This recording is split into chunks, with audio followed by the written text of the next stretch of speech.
Kung bago ka pa lang sa aking YouTube channel, please subscribe at i-hit ang notification bell para updated ka sa aking bagong videos. Isang sikat na serye ng ABS-CBN, pinalitan nga ba ang bida? Bakit kaya papalitan ang sikat na actress na ito? Ang buong detalye, alamin!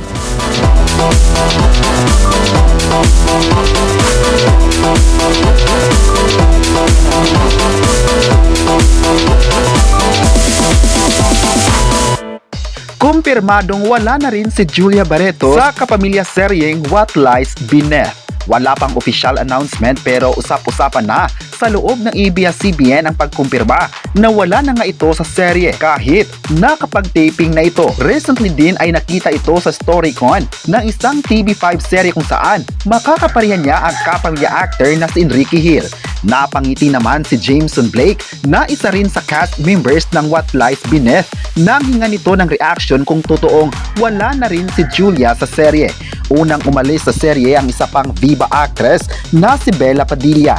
Matatandaang noong June 2 ay kinumpirma ni Bella sa kanyang social media account na kailangan niyang magpaalam sa karakter niya sa serye dahil may gagawin siyang 2 pelikula. Ang balita raw ay sina Sue Ramirez at Kyla Estrada ang papalit sa kanila sa kapamilya serye. Maliban kina Sue, Kyla at Jameson, bida rin sa serye sina Janela Salvador, Charlie Dizon, Jake Cuenca at GMD Guzman. Marami naman sa social media ang nalungkot dahil excited pa naman sila sa pagsama ng mga bigating stars ng ABS-CBN. Nalungkot din sila dahil isang magaling na actress ang umalis at alam nila na magiging maganda pa lalo ang kwento kung ipinaglaban nila ang kanilang karakter sa isang palabas. Pero hindi rin daw masisisi ang lahat kung may mga priorities silang inuna kaysa sa isang project. Isa nga sa rason noon ni Bella Padilla ay may gagawin siyang 2 projects na hindi pa natapos kaya conflict din ito sa mga proyektong inoffer sa kanya.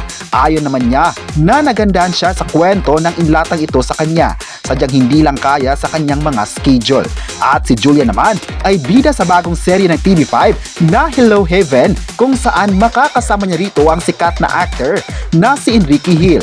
Maalalang ito din ang pagbabalik ng actor matapos ang mahabang panahon. Marami naman sa mga fans na nagsabing dapat ay iintindihin ang kanilang mga desisyon dahil hindi alam ng mga tao kung ano ang plano na kanilang gagawin. Sana raw ay patuloy pa rin silang susuportahan para marami pang mga viewers at fans ang tatangkilik sa kanilang mga projects sa TV at maging sa movie. May mga viewers naman ang nadismaya dahil dapat inuna muna nila ang kanilang proyekto na nakalinya. Balita na nga na nakapag-taping na ang bida nito kaya dapat ay ipagpapatuloy nila ito. Alam na nga ng mga viewers na kasali sila so mataas talaga ang expectation ng mga tao at hinihintay na nila na mapapanood ito sa TV.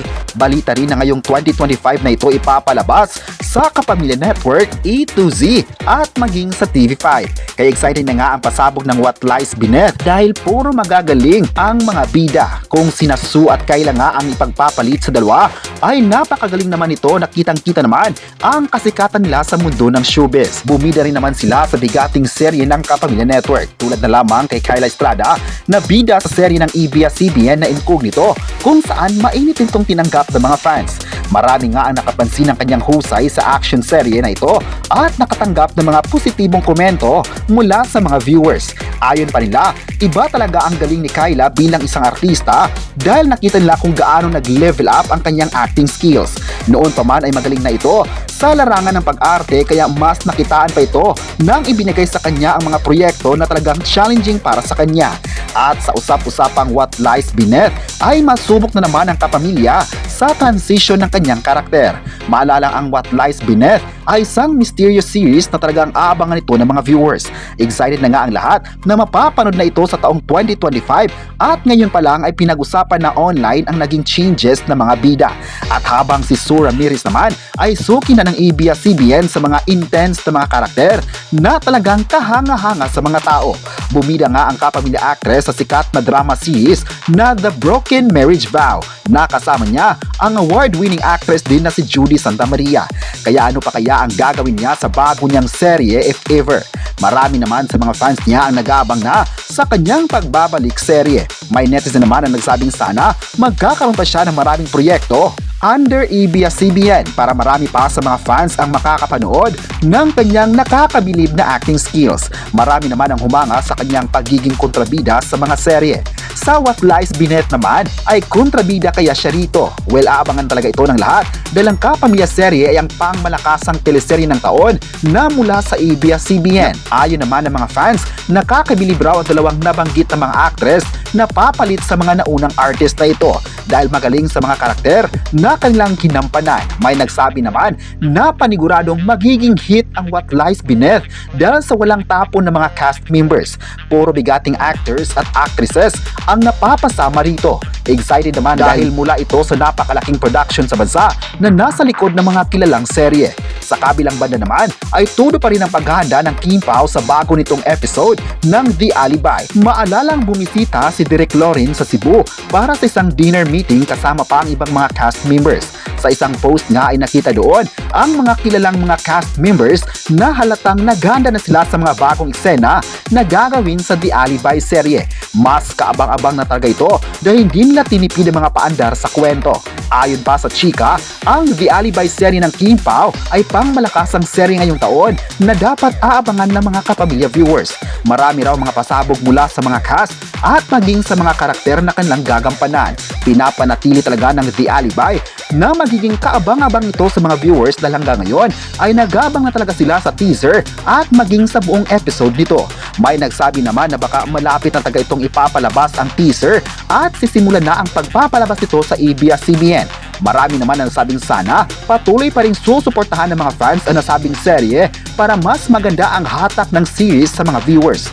Pag palagi kasing pinag-usapan ang kwento ay magti-trending ito sa online world. Pero alam naman ng lahat kung gaano minahal ng tao ang mga proyekto ng Kim Pao kaya hanggang ngayon ay pinag-usapan pa rin ito ng mga tao. Dahil hindi pwedeng hindi ito papanoorin mga tao dahil mula noon at hanggang ngayon ay ipinakita pa rin ng tao ang kanilang mainit na suporta at pagmamahal. Sa kabila ng mga maiinit na komento ng mga bashers ay hindi nagpapaapekto ang mga bida pati na ang mga fans na patuloy ding pinatrending araw-araw ang The Alibi topics. Sa online world niya ay talagang laman ng balita ang Kim Pao at nakuha ito ng matataas na topics. Hindi talaga may tatanggi na marami sa mga fans ang ipinaglaban ng kanilang love team at hanggang ipagtanggol sa mga mata ng mga bashers.